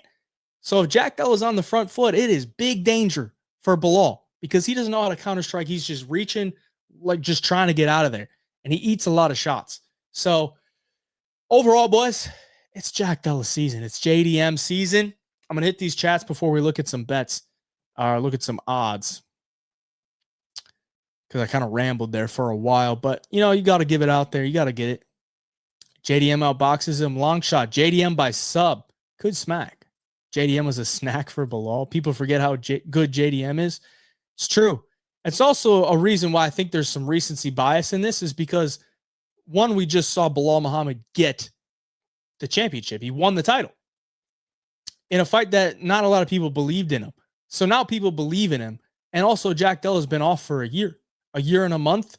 People have forgotten about him. But the dude is an absolute killer. First UFC live. Let's go JDM facts. Remember the underdog. Absolutely. JDM can't stop takedowns. End of story. Good luck, buddy. Chavez was roided to the gills in that fight. I wouldn't take much from that performance on the JDM fight or the JDM side. Well, I mean, you could take a lot from it. I mean, Chavez got him down 3 times in the first couple. I think 1 or 2 of those times JDM was like pulling gilly, dumb stuff. But I believe JDM probably just looked at him like I should beat this guy. I could just mess with him looking for gillies. But then in the second and the third round, he stuffed all of his takedowns and he beat the piss out of him. Why do you think JDM wins when Belal is trained with the Dagestanis? Well, he's not training with the Dagestanis anymore, buddy. Belal is going to be the one going backwards. And Belal going backwards is not good. And I watched Belal versus Luque fight. And I actually think this is how Belal might actually start the fight out. What Belal did against Luque in the second fight was pretty much try to be like a hit and run type of striker where he's dancing around the outside, hitting him with some kicks and then, going out of range and circling out and hitting him with some jabs. Basically just trying not to be there early on when his opponent is most dangerous, which is good. It's a solid fight IQ move from Belal, and it worked out because he won the fight. But if you're going to do that against JDM, I don't know if that's going to work. I don't know. Belal got the bigger dog in him, not going to lie. I think they're very similar dogs. I think Bilal's got a great heart. I think JDM's got a great heart as well. JDM beat Burns with a broken arm. He did. Knocked him out with a broken arm. Belal is a higher level wrestler. Well, will hold JDM down. Yeah, okay. Belal TKO round 5. How many 5-round fights does Jack have? Hilarious. Belal TKO is delusional. Brady would smash JDM easily. Well, we're not talking about Brady versus JDM. We're talking about Belal versus JDM. I'm a believer. JDM only lost his first 2 fights. He's basically undefeated. Pretty much. They were booked to fight before. Yeah, they were. Hafez laid on him a majority of each round, and he got gifted a decision. Was JDM takedown defense really advanced that much since? I would go back and watch that fight, buddy. I would go. I mean, I could just pull up the stats. Let's just pull out the stats. Here's the fight we're talking about. Hafez laid on him majority of each round, and he got gifted a decision. Well, let's just take a look at the stats, buddy. JDM outstruck him in every round. Outstruck him in round 2, 27-16. Outstruck him in round 3, 43-7. So, I mean, that's 2 pretty clear rounds based on damage alone. And he outstruck him in the first. He laid on him for 3 minutes in the first round. Okay. I mean, maybe you could give Hafez round 1, but round 2 went 0 for 16 on 0 for 6 on takedowns, 0 for 9 on takedowns in round 3, and got outstruck in both of those rounds. So I think it's a pretty clear 29-28 for Jack Della. Let's go, JDM. What up, Toad? How we doing? They're def going to grapple at some point. JDM sub is worth a shot. Yeah, I wouldn't fault you for it. We could take a look at it. Let's take a look at it. Let's pull it up. What do you think the JDM sub is? I'm gonna say it's probably. I'm not gonna look. I'm gonna say it's probably 10-1 plus 1,000. Oh, plus 1,600. Damn, plus 1,600 on Jack Della by sub. Obviously, it's a huge long shot. I doubt that's gonna happen, but 16-1. I mean, I'm the inside the distance is probably just the way to go because if he subs him, you're gonna be pissed if you played the KO. Inside the distance is plus 255. Yeah, I'd probably just play that. JDM plus 165 right now. It's coming down. Blowout minus 190. I wouldn't touch it. If you're gonna do it, I'd probably say Bilal by points plus 100. I think it's a Bilal decision, a JDM decision, or a JDM finish. I don't see how Bilal finishes him. I don't see it. I mean, he could say he's going to finish him, but I don't believe it. I don't believe it at all. I think JDM has upside to win a decision. I think he has all the upside to get a finish here. Sergio Velasco must be right in the nuts of Bilal here. He could even throw a knee like he did against Burns. Yeah, exactly. Think about the timing of that knee against Burns. JDM could really crush a perfectly timed knee. Absolutely. I mean, we've been talking about the hands, but we haven't even been talking about that knee. Jack finna find that knee. Absolutely. Bilal said he wasn't going to shoot a takedown. He was going to show his Canelo hands. Don't think it's true. Yeah, I doubt it. Bilal doesn't train with Khabib anymore, bro. He has not. JDM doesn't even deserve this shot. Wouldn't be surprised if Buddy gets finished. You know what they said about Sean O'Malley against Aljamain Sterling? They said Sean O'Malley doesn't deserve this. Aljamain Sterling's the lock of the year at what, minus 250? What happened in that fight? He got fucking knocked out. Okay? He got fucking knocked out. Not any more conflict with Islam. Yeah. I hope you're right. Want to see Islam move up?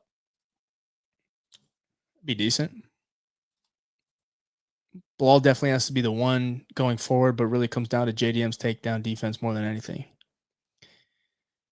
I don't even think it comes down to the takedown defense. I think it just comes down to if he gets taken down, the urgency to get back up. JDM by sub. JDM beats Bilal. We don't get Ilya versus Islam. Ugh, yeah, that would suck. Fights every other year like Leon. Yeah. After last week, if Bilal's going to show us Canelo hands, this fight is going to be a lot of circling. Facts. Was eating big cheesy steak on embedded when Bilal was eating a salad. Does that mean Bilal is more locked in, or B, he's older and can't afford to eat whatever? We didn't even touch on that, but that was also another thing. JDM is 8 years younger than this guy. Bilal is almost 37 years of age. Bilal Muhammad's not going to hold the title for long. Okay, he's almost 37 in a weight class in welterweight where there's only been 2 guys ever to win a title fight past the age of 35. Bilal Muhammad is one. Tyron Woodley is the other. And that's covering all the weight classes 185 below. There's only 3 guys. Bilal Muhammad, Alexander Volkanovski, and Tyron Woodley. Bilal Muhammad did it last year. But that was against Leon Edwards. Now we're talking Jack Della, one of the most dangerous fighter that Bilal Muhammad has ever faced. So, Bilal Muhammad's not going to hold the title for long. If you're going to give me a guy like Jack Della at plus money to beat an old Bilal Muhammad, I'll take it. Holland was piecing JDM. Good Lord. I like that JDM had worked with Craig Jones getting into this fight also. Doesn't hurt. Yeah.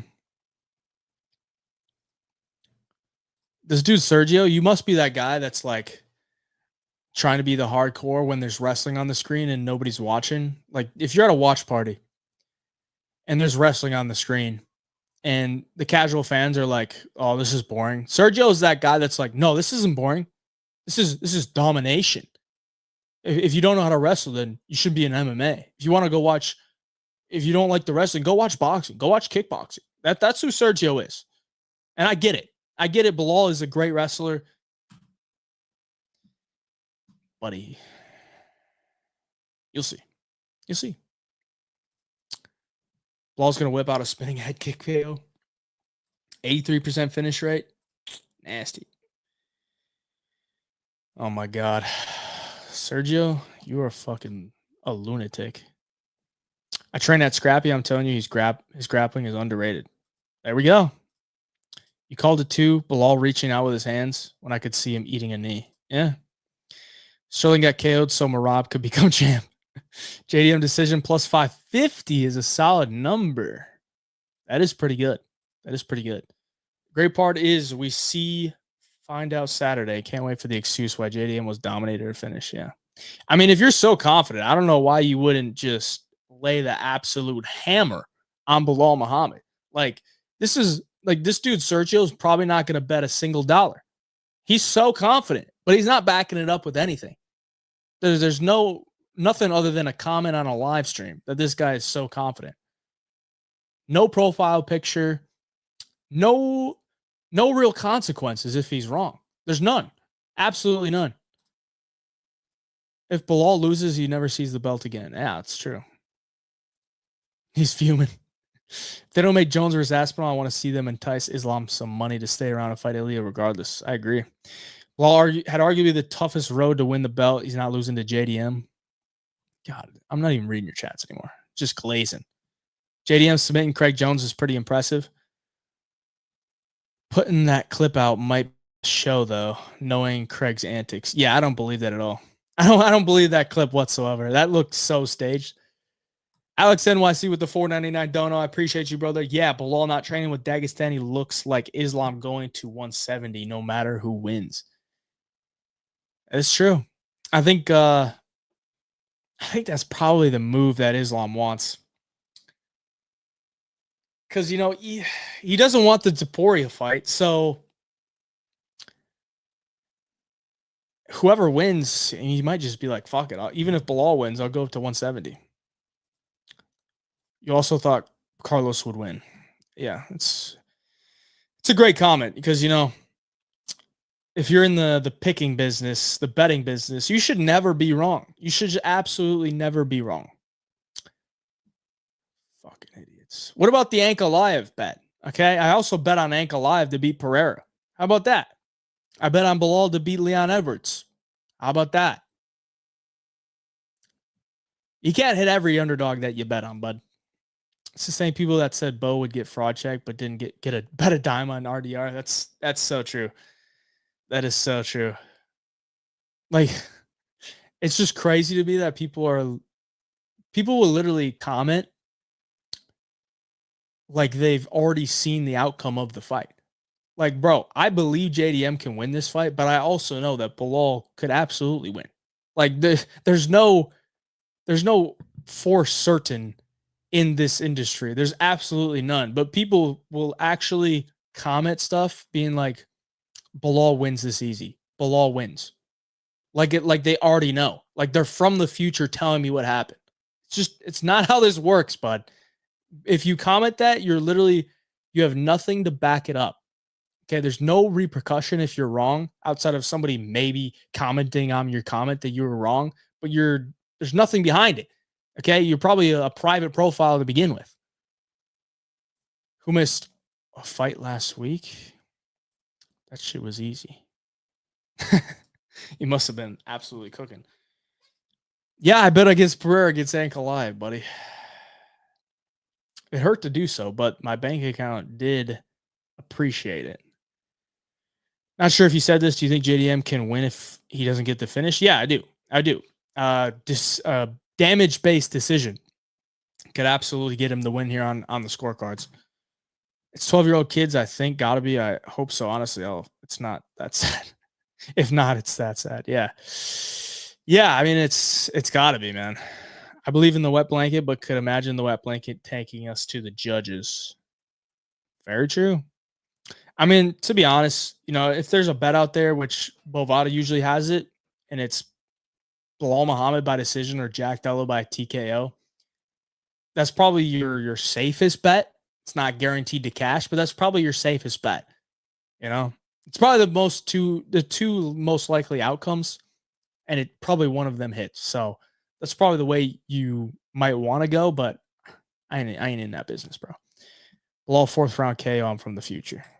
Hilarious. Appreciate the content, bro. I appreciate you joining in, Ricky. I think we're gonna wrap this up here. We've been going for almost 2 hours, and my ass is sweaty. JDM KO round 3. Could see it. Bilal gonna lose like Bo did. Wrestling ain't do shit. My message was total sarcasm. Oh, okay, yeah. Good. I thought maybe you did just cook. Gilmer dominated JDM and then got knocked out. Hey, Joe, do you like my profile pic? Can't really see it, but looks like a burger. Is that the dude on the airport? Or the airplane? That's crazy. Bilal's more durable than Bo. I would agree with that. Bilal dominated Gilbert. Playing MMA math here. I mean, both of them won, but JDM finished Gilbert. Forgot that. JDM finished Gilbert and Bilal decisioned him. All right, boys, we're going to hop out of here. I appreciate y'all for joining. If you want all my bets, jump in the Home of Fight Picks premium membership link down in the description below. I'll have my official picks video to you on Wednesday, Thursday, best bets video, Friday, long shots only live show. I'm going to read this last chat from Alex NYC with the $9.99 dono. I appreciate you, brother. Brother, can you give me 100 bets right? They will mention one you miss. I watch your breakdowns and are amazing. Great work. Thank you. I appreciate you, Alex, for the donos on the stream. Absolute beast. Can't tell you how much I appreciate that because we put in almost 2 hours here giving you the content. We just added these live streams, betting breakdowns. I think they're pretty sick. So hopefully you guys enjoyed them. If you did and you didn't donate and you want to support, hit the like button for me. Subscribe to the channel. Good luck to you. It's been a good show. I appreciate y'all. We're hopping out of here. Till next time. Hey, Job Picks. We out.